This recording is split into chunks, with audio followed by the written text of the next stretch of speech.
Hello, everybody, and welcome back to the Generation Z podcast. This is episode 45, and in today's episode, we're going to be talking about summer shredding. Well, more specifically, how you can make the process easiest for yourself to lose that fat in time for summer, because obviously we all now know that summer is back on and we're getting back to normality, and I think everybody's in a rush Yeah, to look their best in time for summer. So I think, well, we felt it would be appropriate to just share our own personal knowledge on the fat loss process and what we've learned in the past in order to help you make that process as simple and as easy as possible. so yeah, if you enjoyed today's podcast and find what we talk about useful and want to hear more of this kind of stuff, then please do subscribe or follow us on whatever platform you're listening on. We do also have a YouTube channel as well if you prefer to watch the podcast. And we do also have an Instagram page as well. And both me and Sam's Instagrams will also be in the description. And if you didn't know already, I have started coaching. So if you need any more help with getting in shape for summer, then drop me a message. Again, my Instagram will be in the description as well. But we'll jump in with the first point. So pretty basic, but just in case people don't know, obviously the only way to lose fat is a calorie deficit. So all this means is that your output is going to be higher than your input. So you're burning more calories than you're consuming. And the main point here is just start calories as high as possible, don't you? Mm-hmm. Yeah, exactly. Because when you start as high as when you start as high as possible, you are still in a calorie deficit, as long as you have calculated what your calorie deficit is. Then you definitely do want to keep it as high as possible for the longest kind of amount of time until obviously you plateau, and then you can then bring that calorie deficit down slightly. Because I know one thing that I had struggled with in previously in my cuts is that I wouldn't really know my kind of maintenance. I would Yeah. know my maintenance. I'd know I'd be in a calorie deficit, but I didn't know how high that calorie deficit was. Yeah. So obviously, and then that makes that harder for you because you're obviously not like you're obviously taking a large percentage out of the calories that you do usually consume, and then that just does make it a lot harder at the start. Yeah. So having them as high as possible is very important.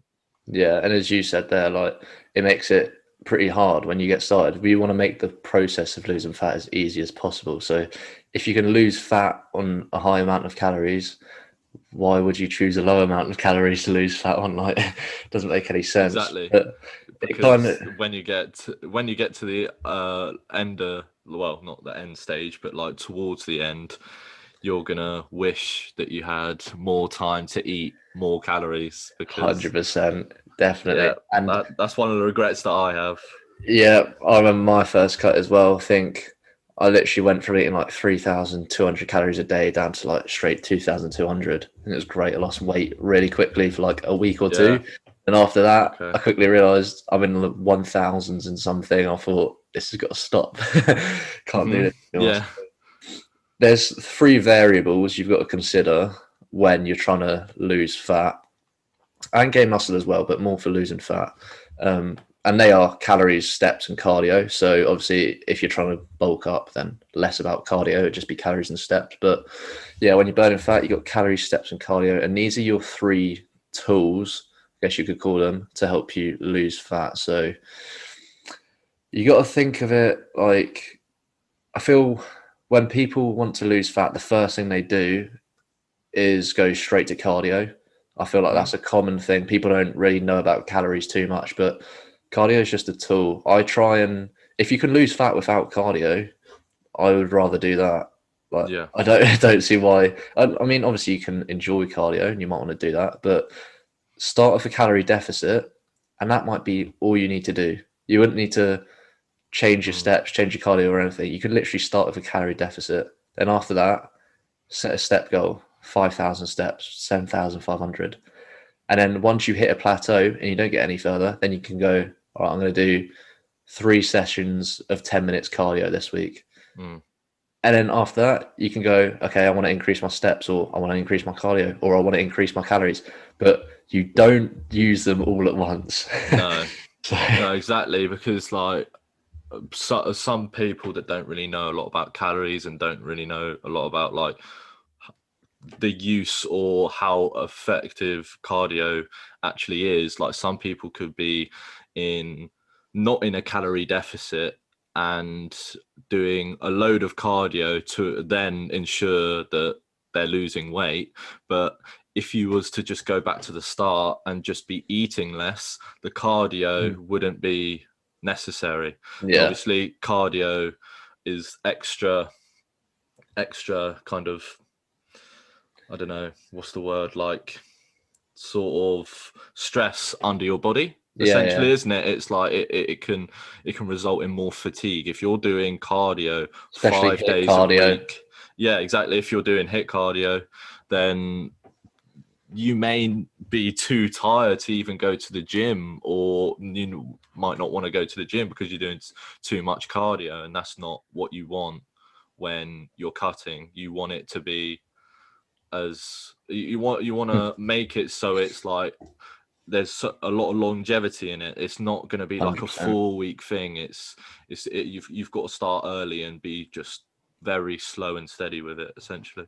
Yeah, definitely. And with cardio as well, speaking of like making the process as easy as possible, what I used to do is instead of using cardio as a tool to get me deeper into a deficit, I'd probably, well, I'd maybe be in like a 300 calorie deficit, but I'd use cardio to put me like burn an extra 300 calories a day, and then I just have an extra 300 calories to eat, if you get what I mean. Yeah, So yeah, instead yeah, of yeah. using that specifically to lose weight, sometimes I use it just to eat more food in a day.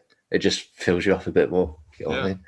Yeah, exactly. And as you said, that they're all kind of variables. Like Yeah, if you plateau, you first look at your calories, could bring them down. If not, if you don't want to bring them down yet, then look at your steps. Are you doing enough steps? Like, could you increase steps by like 2 to 3,000 a day? That would help. yeah, If your calories are low and your steps are low, then introduce cardio, and then like you can kind of mold it to kind of which suits you, essentially, yeah, doesn't it? definitely. Yeah, there's no Some people specific. like to do a lot of cardio. Some Yeah, people like to yeah, do a lot of steps. Right. yeah. That's literally what I was going to say. Like, there is no right way where you're going to do calories first, then steps, then cardio. It's literally down to you. If Hmm. you enjoy doing loads of cardio, you can go straight for cardio as your tool and keep calories high for a very long time.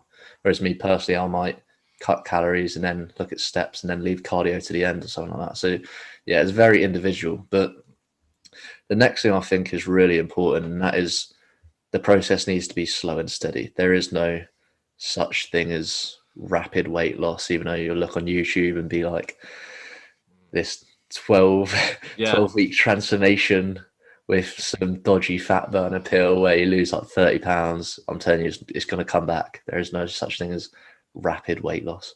Hmm. But Yeah. Exactly. You can't exactly rush the process because whether you like it or not, you may step on the scale one day and or over a week, and you may not have moved that much in terms of scale weight, and you can't rush that process. You can't expect for pounds to just be dropping by the day and the week and all that. You've got to have the long term goal in mind. It would be better for you to say, I want to drop like 20 pounds or okay 15 pounds of fat in 12 weeks than uh like 2 pounds a week, you know what I mean? Because it's like people get more stressed in the long term if they're not seeing the numbers. But if you have like that long term sort of lens on it, then it's just going to be way better for your well-being throughout the whole process. definitely, like, it is a long-term thing, and it doesn't mean you can't get significant results quickly. Like, I'd say my summer cut is usually between like maybe 10 to 14 weeks, something like that. So Yeah. say 12 weeks, that's 3 months. that is a good time to get significant results. Like you can go from being like what I am now, probably not too fat, to like pretty lean in 12 weeks.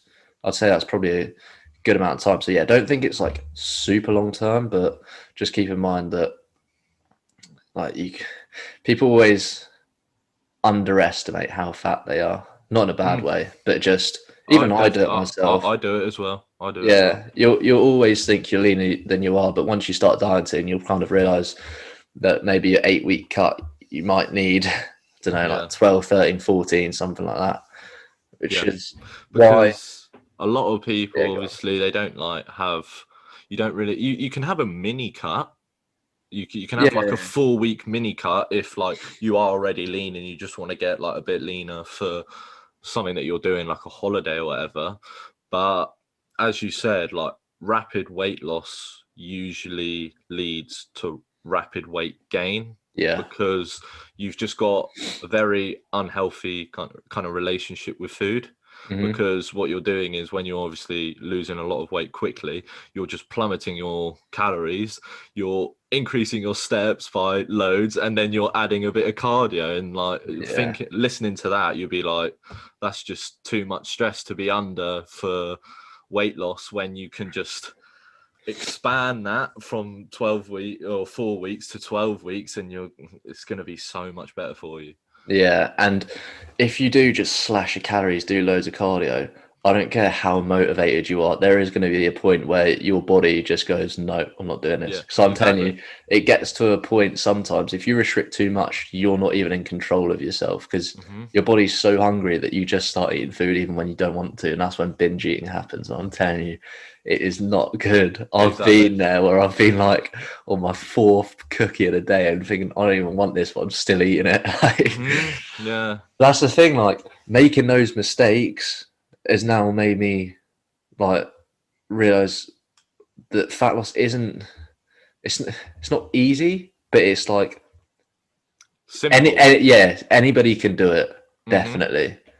Yeah, one just through literally making mistakes for like years, now understand like fat loss isn't complicated, and if Yeah. you lay out a good plan, then like anybody can get good results, as we said in like 12 weeks or something. It's Hmm. really not that bad.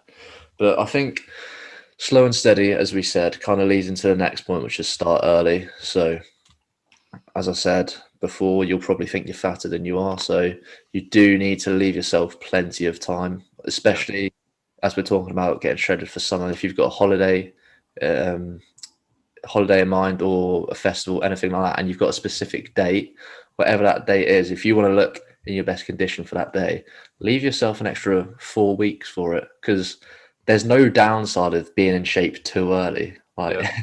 That's what I said. That's what I said to you. I said, yeah, well, obviously we've discussed it and we were planning when we were going to start doing a cut. And I'm at the moment I'm more motivated to do a cut now than I am continuing in the bulk. So yeah.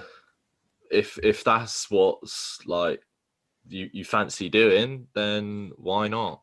hmm And a lot of the time, one mistake I've made in the past as well is saying I want to get in shape for a holiday, let's say, and my holiday is 12 weeks away. So I'm going to do a 12-week cut and then I'll be in the best condition yet for holiday. Hmm. I would say give yourself 16 weeks or 18 weeks, something like that instead. And what you can do is cut for 12 weeks. And then after that cut, you can do a reverse diet where you just slowly increase your calories and you're basically keeping the fat off, but slowly just adding calories up. So instead of doing a 12-week cut and going straight to your holiday, at the end of that cut, your body is primed to store fat. So obviously, when you go on holiday after a 12-week cut Yeah. and you're eating a lot of food, going out for Mm. dinner, anything like that, that's going to be stored really quickly. If you do I it, didn't think about it like that. That's very yeah, true. if you do a Yeah. cut, 12-week cut, reverse diet, then your maintenance is up by say, I don't know, like 500, 600 calories. You're a lot less likely to store fat on holiday. Mm. So that's something to keep in mind. So yeah, I wouldn't say diet all the way into your holiday. Give yourself some time to reverse diet back up as well. Hmm. So I'd say the last, probably the most key point out of this whole podcast would be you need to have discipline.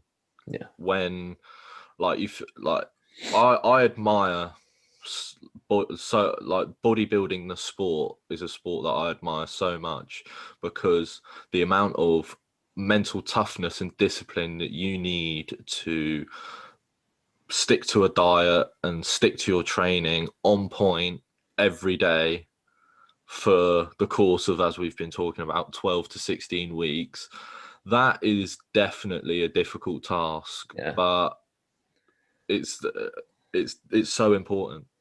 Yeah. Like, as we said, it's all about making the process as easy as possible, and that's what these tips are for. But ultimately, like, we're not going to lie and sit here and tell you, oh yeah, mate, it's a walk in the park, because like It's not.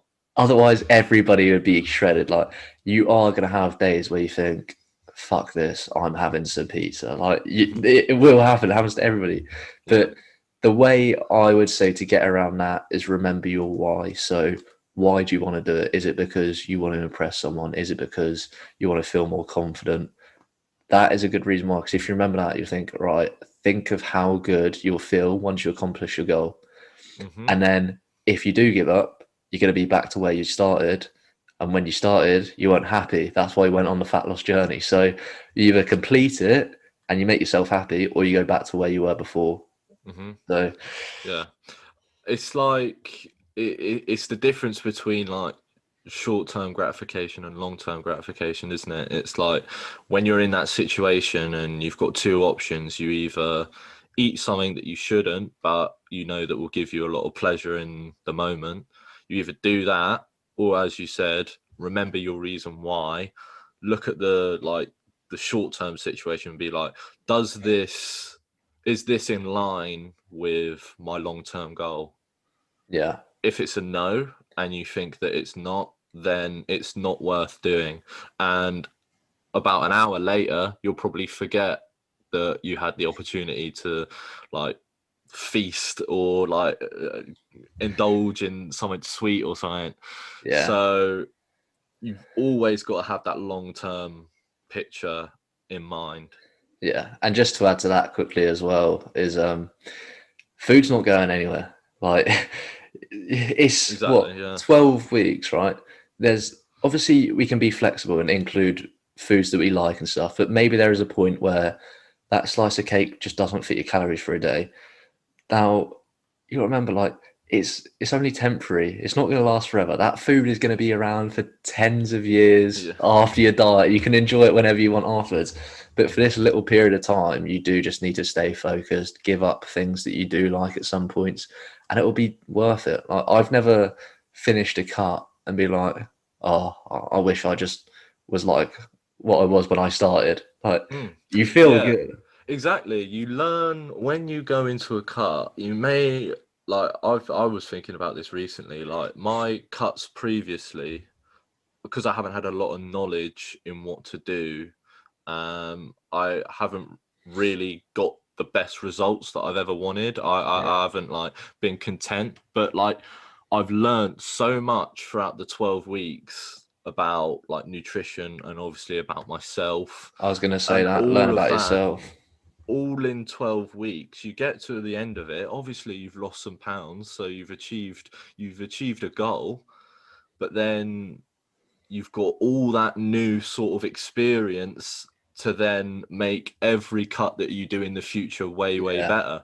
And now like this is after about 4 years of being at the gym, this summer is probably the first summer where I'm confident that I am going to have a good fat loss process. But it's taken 4 years for me to be confident in it. So it just takes time. It really Yeah, does. 100%. And I'd say in a few months' time, go on Sam's Instagram and you'll see somebody who's absolutely peeled, mate.